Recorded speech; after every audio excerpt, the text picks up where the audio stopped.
इतना कहते हुए उसने उन तीनों की ओर देखा।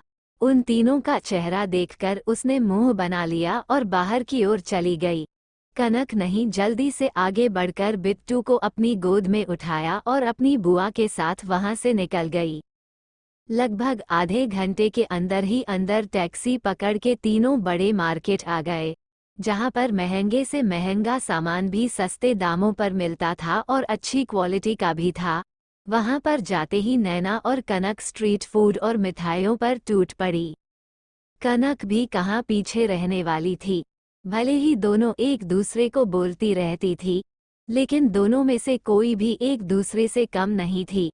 1 घंटे के फुल एंजॉयमेंट के बाद वो लोग सामान खरीदने लगी और लगभग रात को 8 बजे तक उनकी शॉपिंग पूरी हुई और थक हार कर सभी घर वापस आई।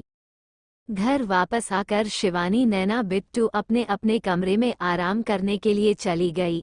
बिट्टू के लिए भी एक छोटा सा कमरा मौजूद था। दरअसल बिट्टू इंसानों वाले हर वो काम कर लेता था जो एक नॉर्मल इंसान करता था। कनक अपने कमरे में ना जाकर अपने कमरे के बगल में मौजूद दूसरे कमरे की ओर बढ़ गई। दरवाजे के पास पहुंचकर अचानक उसके चेहरे पर मायूसी छा गई। एक लंबी गहरी सांस लेकर उसने उस रूम का दरवाजा खोला जहां चारों तरफ अंधेरा ही अंधेरा था। धीरे धीरे कदम बढ़ाते हुए उसने आगे बढ़कर स्विच ऑन किया और अगले ही पल एक बड़ा सा कमरा वहां पर दिखा, जिसका हर एक सामान अपनी अपनी जगह पर बहुत ही करीने से लगा हुआ था।